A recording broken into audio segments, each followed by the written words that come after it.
Hello and welcome students in your online English class provided by your school, Sumit Singh Convent School, Bhupiya Mogu Pratapgarh. I am your English teacher Rahul Misra. Today I am here with your English reader book for class 2nd. So students, कैसे हैं बच्चों आप सब? I hope all of you will be very good at your home and doing your study with your online classes perfectly, as well as the homework you are getting from your school. You are also doing in a regular way. Okay. So today with our book, let's start that what we are going to learn. Okay. So this is the book and these are about the chapter content list. As you know that we have done the chapter number 1, 3 Idiots, chapter number 2, Tom Jerry, chapter number 3, A Proud Deer, chapter number 4, A Nation's Builder, and we were working in our previous classes chapter number 5. Okay, so today we will move on page number 19. Okay, for chapter 5. Okay, so as the first chapter 3 Idiots, okay, and second chapter Tom and Jerry, okay, third chapter A Proud Deer, okay, and chapter number 4 Nation's Builder, and this is the chapter number 5 Mr. Hitchcock. Okay, an interesting story for a boy, a lazy boy who always dreamed. Okay, so as I told you that today I will explain the word meaning I asked you during reading for underline. Okay, so we have done the word meaning in our books.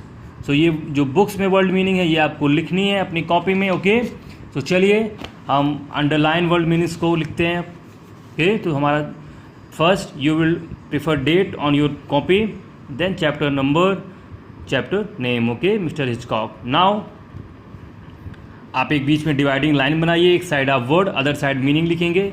चलिए हम शुरू करते हैं अपनी word meaning. पहली word meaning है हमारी pot. Pot का मतलब होता है बच्चों बर्तन. हंग का मतलब होता है लटकाना या रखना. ओके, बेग का मतलब होता है भीख मांगना. सपोज का मतलब होगा अनुमान लगाना. ओके, फैमिन का मतलब होगा सूखा या अकाल. जेम्स का मतलब होता है बच्चों रत्न. एंड स्विमिंग का मतलब होता है तैरना. पूल का मतलब होगा छोटा तालाब, आपने सुना होगा स्विमिंग पूल. एंड ट्रबल्स का मतलब होता है परेशान करना. ओके, ब्रोकन का मतलब होता है टूटना. एंड सेवरल का मतलब होता है बच्चों कई. ओके, या बहुत सारे.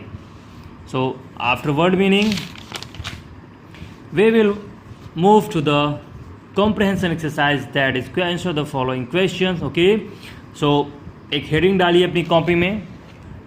ओके, एक हेडिंग डालेंगे answer the following questions. Okay, and लिखेंगे अपना पहला क्वेश्चन. पहला क्वेश्चन है हमारा what did mister Hitchcock get one day. Okay, so हमारा आंसर होगा one day mister Hitchcock got a pot of rice. एक दिन मिस्टर हिचकॉक को चावल का बर्तन मिला. Okay, answer number, question number 2, where was the pot of rice. चावल का बर्तन कहाँ था. ओके, आंसर होगा हमारा the pot of rice was hung near his bed. Okay, चावल का बर्तन उसके बेड के पास रखा हुआ था या लटका हुआ था. Question number 3, who would be the wife of mister Hitchcock.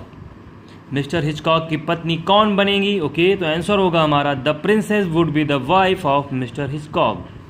Rajkumari mister Hitchcock की पत्नी बनेगी. Okay, now question number 4, what woke up mister Hitchcock. Mister Hitchcock की नींद कैसे टूटी. आंसर होगा the noise of falling pot woke up mister Hitchcock. Okay, गिरे हुए बर्तन की आवाज़ से मिस्टर हिचकॉक की नींद टूटी या खुल गई. ओके, एंड लास्ट क्वेश्चन है बच्चों हमारा question number 5, in the end what did mister Hitchcock find around him. Answer होगा in the end he found nothing around him. और अंत में उसे उसके चारों ओर कुछ नहीं मिला.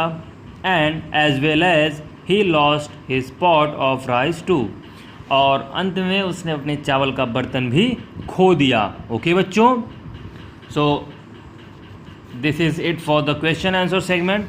Now we are moving to the next exercise, that is fill in the blanks from the lesson. Okay.